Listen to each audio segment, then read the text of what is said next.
Hi everyone, welcome to day 22 of plan with me 2025 series.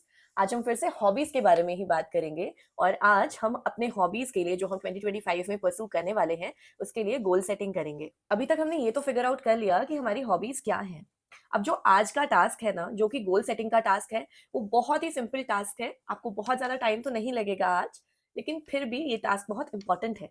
अभी तक finance और habits को छोड़ करके बाकी सारी की सारी प्लानिंग तो हम ऑलरेडी कर चुके हैं।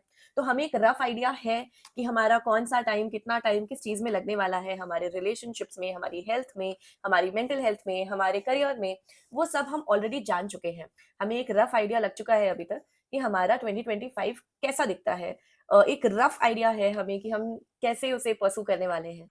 तो हॉबीज की गोल सेटिंग करते हुए एक चीज का ध्यान रखिएगा कि कुछ बहुत ज्यादा मत प्लान कर लीजिएगा, कि आपका जो स्केड्यूल है, जो टाइम आपके पास बचा हुआ है उन सारी चीजों से लेकर के, वो उसमें आपको बहुत ज्यादा ऐसे स्टफ करना पड़े अपने हॉबीज को भी।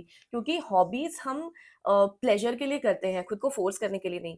तो किसी भी मोमेंट पे आपको ऐसा नहीं लगना चाहिए कि just because you have made a plan you have to push yourself to do this.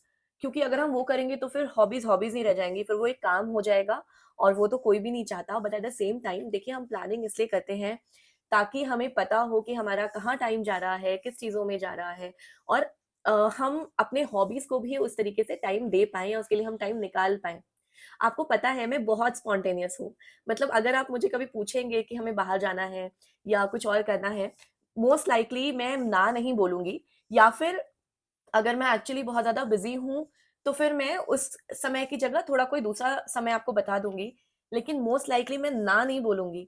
अगर मैं ना बोल रही हूँ, इसका मतलब है कि मैं जाना नहीं चाहती या वो काम करना नहीं चाहती। उसका रीज़न पता है क्या है? उसका रीज़न ये नहीं है कि मैं बिना प्लान किए सब कुछ करती हूँ, उसका रीज़न ये है कि मैं कुछ भी बिना प्लान किए नहीं करती हूँ। तो इसीलिए ये वैल्यू है प्लानिंग की। और ये एक चीज़ ऐसी है जो मैं चाहती हूँ जितने लोगों तक पहुँच सके उतना अच्छा, क्योंकि उससे लाइफ इतनी ईज़ी हो जाती है कि मैं बता भी नहीं सकती। तो ये सारा कुछ मैंने आपको इसलिए बताया ताकि आप हॉबीज़ की भी प्लानिंग करें और उससे आपको अपने हॉबीज़ के लिए टाइम निकालने में भी आसानी हो। लेकिन एट द सेम टाइम आपको हॉबीज़ अपने काम जैसा ना फ़ील होने लगे। बहुत स्ट्रिक्ट नहीं होना है अपने ऊपर ये सोच करके कि अभी मैंने 1 घंटा निकाला था हॉबीज़ के लिए तो वो करना ही है। प्लीज उसे तभी करिए जब आपका मन कर रहा है करने का। वो आपकी हॉबीज इसीलिए है क्योंकि जब आपके पास फ्री टाइम है तो आपका उन्हें परस्यू करने का मन करता है। ठीक है? तो जितनी चीजें आपने कल लिखी थी ना एक लिस्ट में और उसके सामने आपने स्टार मार्क लगाया था, वो अपने सामने रख लीजिए और उसमें से एक बार फिर से उसे ठीक से देखिए और फिर डिसाइड करिए कि वो एक कौन सी हॉबी है आपकी जो आप 2025 में परस्यू करना चाहते हैं। उसको लिख लीजिए एक फ्रेश शीट ऑफ पेपर पे और उसके बाद फिर थोड़ा उसको इलैबोरेट कीजिए कि आप क्या परस्यू करना चाहते हैं उस हॉबी से रिलेटेड। जैसे फॉर एग्जाम्पल, अगर आप सोचते हैं कि 2025 में आप और ज्यादा बुक्स पढ़ेंगे, ठीक है, आपने सोच तो लिया कि आप बुक्स पढ़ने की हॉबी को, मतलब रीडिंग को परस्यू करेंगे, लेकिन उसको आप और भी इलाबोरेट करके लिखिए। जैसे हो सकता है आपके दिमाग में कुछ ऑथर्स के नाम हो, आपको ये डिसाइड करना होगा कि किस तरह की बुक्स पढ़नी है, आपको सेल्फ हेल्प बुक्स पढ़नी है या फिर फिक्शंस पढ़ने हैं या फिर सबका मिक्स पढ़ना है या फिर फाइनेंस या सेल्स से रिलेटेड कोई बुक्स पढ़नी है। जो भी है, थोड़ा इलाबोरेट करके लिख लीजिए।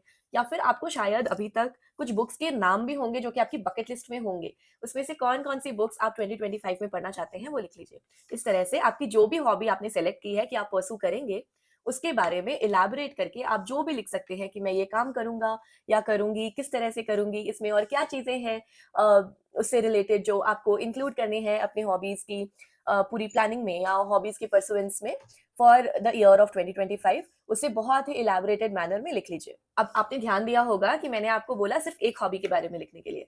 ऐसा मैंने क्यों बोला? अगेन वही बात है कि देखिए, हॉबीज आप मल्टीपल हॉबीज एक्टिवली परस्यू कर सकते हैं, उसमें कोई प्रॉब्लम होती नहीं है।